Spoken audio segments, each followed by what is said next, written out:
నమస్తే అందరికీ. ఈరోజు మనం ప్రీబయోటిక్స్, ప్రోబయోటిక్స్, పోస్ట్బయోటిక్స్ వీటి రిలేషన్ తెలుసుకుందామా. ఇది ఏ రకంగా బాడీకి హెల్ప్ చేస్తాయి. ప్రీబయోటిక్స్, ప్రోబయోటిక్స్, పోస్ట్బయోటిక్స్ అనేవి ఒక సింబియాటిక్ ప్రాసెస్లో పనిచేస్తూ ఉంటాయి.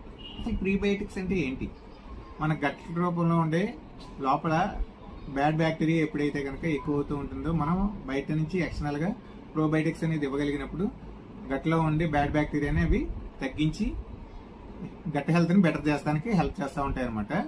ఈ ప్రోబయోటిక్స్ అనేది మన పొట్టలో బాగా డెవలప్ అవ్వాలి అంటే కనుక వాటికి అంటే ఆ మైక్రో ఆర్గానిజమ్స్ ఎక్కువ రోజులు ఉండి ఎక్కువగా వర్క్ చేయాలి అంటే కనుక వాటికి ఫుడ్ అవసరం. ఆ ఫుడ్ అనేది ప్రీబయోటిక్స్ ద్వారా మనం బాడీకి ఇవ్వగలిగితే వాటిని యూజ్ చేసుకుని ప్రోబయోటిక్స్ అనేది వర్క్ చేస్తూ ఉంటాయి.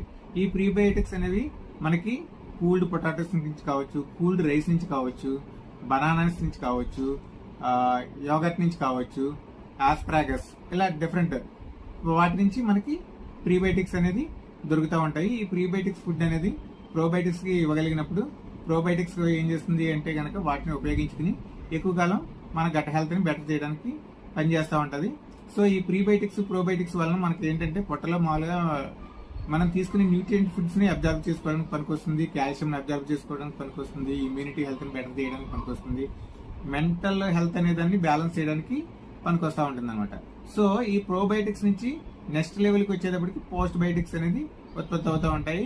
వాటి లెవెల్లో ప్రొడ్యూస్ అయినప్పుడు అది మన హార్ట్ హెల్త్కి హెల్ప్ చేస్తూ ఉంటుంది, మెంటల్ బ్యాలెన్స్ పెంచుతూ ఉంటుంది, ఇమ్యూనిటీ సిస్టమ్ని డెవలప్ చేస్తూ ఉంటుంది అనమాట. యాంటీ ఇన్ఫ్లమేటరీ కింద పనిచేస్తుంది.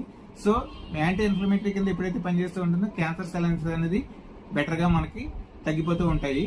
సో ఈ బ్యాలెన్సింగ్ అనేది మనం ప్రీబయోటిక్స్, ప్రోబయోటిక్స్, పోస్ట్ బయోటిక్స్ అనేది వేరియేషన్స్ తెలుసుకుని బాడీకి ఇవ్వడం వలన మనం చాలా హెల్ప్ చేసిన వాళ్ళం అవుతాం. Thank you.